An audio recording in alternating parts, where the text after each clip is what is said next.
Welcome to IBTV. Tirupati జిల్లా పెళ్లకూరు మండలం చిల్లకూరులో మాజీ ఎన్డీసీసీబీ చైర్మన్ కామిరెడ్డి సత్యనారాయణ రెడ్డి కుటుంబ సభ్యులను నెల్లూరు జిల్లా వైఎస్ఆర్సీపీ అధ్యక్షుడు కాకాని గోవర్ధన్ రెడ్డి పరామర్శించారు. ఆయనతో పాటు మాజీ ఎమ్మెల్యే సంజీవయ్య, వైఎస్ఆర్సీపీ నాయకులు, కార్యకర్తలు పాల్గొన్నారు. అనంతరం కాకాని గోవర్ధన్ రెడ్డి మాట్లాడుతూ కూటమి ప్రభుత్వం ప్రశ్నించే వారిపై అక్రమ కేసులు నమోదు చేస్తూ వైఎస్ఆర్సీపీ నాయకుల స్వరాన్ని అణిచివేయాలని ప్రయత్నిస్తోందని చెప్పారు.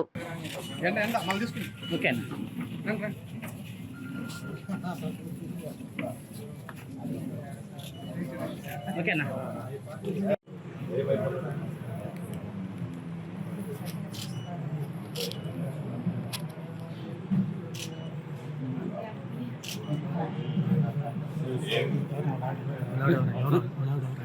మధ్యలో కొట్టారు.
నేను అనిల్ అబ్జర్వర్ ప్రశ్నించేటువంటి వాళ్ళ మీద కేసులు నమోదు చేయడం, వాళ్ళ మీద నాన్ బెయిలబుల్ కేసులు పెట్టి అరెస్ట్ చేయడం, వాళ్ళని అనేక రకాలైనటువంటి ఇబ్బందులు పెట్టడం, జైలుకి పంపించడం అనేటువంటిది ఒక అలవాటుగా, ఆనవాయితీగా మారిపోయింది.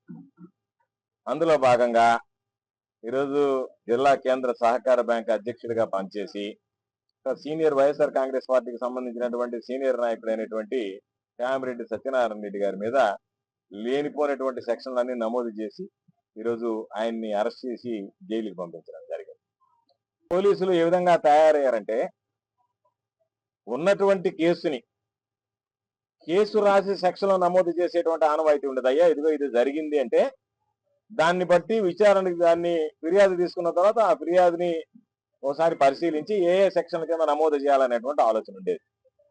ఇప్పుడు మరి ఈ ఎస్ఐలు, సిఐలు ఏ విధంగా తయారైపోయారంటే, పాపం కూటమి ప్రభుత్వమే శాశ్వతంగా ఉంటుంది, వీళ్ళే వాళ్ళని ఎల్లకాలం రక్షిస్తారు కాబట్టి మాకు కూటమి ప్రభుత్వం ఉంటేనే మాకు మనుగడ అన్నట్టుగా తయారయ్యి, కూటమి ప్రభుత్వం ఉంది కాబట్టి మాకు ఢోకా లేదన్నట్టుగా భావించి ఏ విధంగా వీళ్ళ మీద నాన్ బెయిలబుల్ కేసులు పెట్టాలి, అక్రమంగా కేసులు బనాయించాలి, జైళ్లకు పంపించాలి అనేటువంటి దాని మీద పోలీసు వ్యవస్థలో ఎప్పుడు వినలేదు. జరగకూడనటువంటి పనులు వాటిని బట్టి వాటి మీద కేసు నమోదు చేసి వెంటనే మ్యాజిస్ట్రేట్ ముందు హాజరుపరచడం, వాస్తవంగా న్యాయస్థానం 10 ఏళ్ల శిక్ష పడేటువంటి సెక్షన్లు ఉన్నాయి కాబట్టి రిమాండ్ ఇచ్చేటువంటి పరిస్థితి. చెప్పాం, మీరు ఎన్ని రకాలుగా మాట్లాడినా మేము ప్రశ్నిస్తూనే ఉంటాం. మీరు ఎంత అణగదొక్కాలనే ప్రయత్నం చేసినా మేము మిమ్మల్ని ప్రశ్నించే దాంట్లో ఆగం. రేపు చూడండి, సత్యనారాయణ రెడ్డి మరలా తిరిగి వస్తే ఈరోజు మీరు సంబరాలు చేసుకుంటున్నారేమో, చంకలు గుద్దుకుంటున్నారేమో, అబ్బా జైల్లో పెట్టించాము. దాని వెనక ఆయన వచ్చేటువంటి రేపు ఆలోచన వస్తే భారీ ఏముంది, ఆ ప్రభుత్వం వస్తే మమ్మల్ని మహా అంటే సస్పెండ్ చేస్తారో, ఎవరో ఒకరిని కాళ్ళ గడుపులు పట్టుకొని మరలా మేము అక్కడికే ఉద్యోగంలోకి ఎక్కడో దగ్గర తెచ్చుకుంటామని చెప్పి నేను చెబుతున్నా. ఈరోజు ఈ జిల్లా అధ్యక్షుడిగా చెప్తున్నా, జగనన్న సైనికుడిగా చెప్తున్నా, ఆయన మనసరికి చెప్తున్నా, ఆయన మనసులో ఉన్న భావం మాట చెప్తున్నా, అధికారులు అటువంటి భావం నుంచి దూరం జరగండి. పోయినసారి మేము వదిలేసినటువంటి మాట వాస్తవమే. మాకు కక్ష సాధింపు గుణం లేదు కాబట్టి, సంజీవయ్య కూడా అలవాటు లేదు కాబట్టి, పోయినసారి ఎవరన్నా తప్పు చేసినా వాళ్ళని పెద్ద మనసుతో క్షమించి వదిలిపెట్టాం. ఈసారి మేము ఈ అధికారుల మీద పెద్ద మనసు చూపించేటువంటి పరిస్థితి ఉన్నది. మేము అయితే భయపడ్డారో మావి గన్ అంటే వణికిపోతున్నారు మీరు.